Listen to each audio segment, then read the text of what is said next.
ಸ್ಪಷ್ಟವಾಗಿ ಕಾಣ್ತಾ ಇದೆ. ಹಾಗಾಗಿ ಇವತ್ತು ರೈತರಿಗೆ ನ್ಯಾಯ ಸಿಗಬೇಕಾಗಿದೆ. ಆದ್ರೆ ಇವತ್ತು ಹತ್ತಿ ಮಿಲ್ಗಳಲ್ಲಿ ನೋಡಬಹುದು, ಇವತ್ತು ತೇವಾಂಶದ ಸಮಸ್ಯೆ ಹೇಳ್ತಾ ಇದ್ದಾರೆ.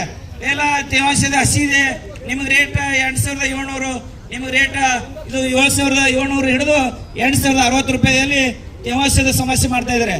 ಅಂದ್ರೆ ಅದ್ರ ಹತ್ತಿ ಮಿಕ್ಸ್ ಮಾಡಿ ಎಲ್ಲ ರೈತರ ಹತ್ತಿ ಒಂದೇ ಜಾಗದಲ್ಲಿ ಗುಡ್ಡೆ ಮಾಡಿ ಅವರು ಮಾರಾಟ ಮಾಡ್ತಾರೆ.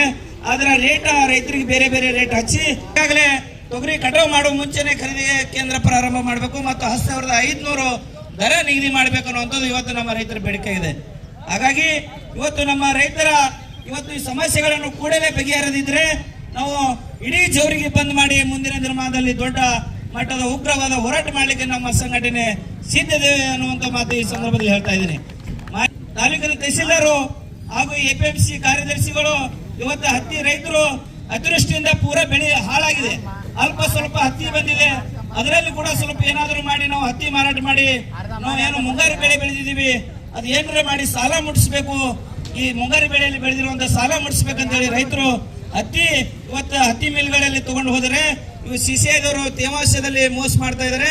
ಹಾಗಾಗಿ ರೈತರಿಗೆ ಸರಾಸರಿ 8,060 ರೂಪಾಯಿ ಏನಿದೆ 8,000ವರೆಗೂ ನಮಗೆ ಸರಾಸರಿ ರೈತರಿಗೆ ನೀಡಬೇಕು ಅನ್ನುವಂಥದ್ದು ನಮ್ಮ ರೈತ ಸಂಘಟನೆಯ ಒಂದು ಉದ್ದೇಶವಾಗಿದೆ.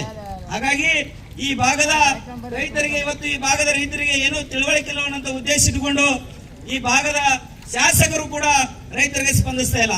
ಹಾಗಾಗಿ ಈ ಶಾಸಕರು ಈ ಸುಮಾರು ಬಾರಿಗಳು ಈ ಜಿಲ್ಲಾ ಅಧಿಕಾರಿಗಳು ಇವತ್ತು ಜಿಲ್ಲಾಧಿಕಾರಿಗಳ ಸಮ್ಮುಖದಲ್ಲಿ ಸಭೆಗಳಾದರೂ ಕೂಡ ಶಾಸಕರು ಯಾವುದೇ ತಾಲೂಕಿನ ಸಮಸ್ಯೆಗಳನ್ನು ಕೂಡ ಹೇಳಿಲ್ಲ.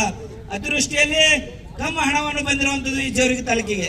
ಹಾಗಾಗಿ ಹೆಚ್ಚಿನ ಹಣವನ್ನು ಆಳಂದ ತಾಲೂಕಿಗೆ BR ಪಾಟೀಲ್ ಅವರು ತಮ್ಮ ಒತ್ತಡ ಮಾಡಿ ಹ್ಯಾಂಗ್ ದುಡ್ಡು ತಗೊಂಡು ಹೋಗ್ತಾರೆ. ಅತಿವೃಷ್ಟಿ ಆಗಲಿ, ಇದು ಬೆಳೆ ವಿಮೆ ಆಗಲಿ, ಈ ಬೇರೆ ಒಂದು ದರ ಕೊಡ್ತಾರೆ. ಈ ಕಡೆ ಈ ಭಾಗಕ್ಕೆ ರೈತರಿಗೆ ಕಮ್ಮಿ ದುಡ್ಡು ಬರುತ್ತೆ ಅಂದ್ರೆ ಈ ಭಾಗದ ಶಾಸಕರ ನಿರ್ಲಕ್ಷ್ಯ ಅನ್ನುವಂಥದ್ದು ಬಹಳ ಸ್ಪಷ್ಟವಾಗಿ ಕಾಣ್ತಾ ಇದೆ.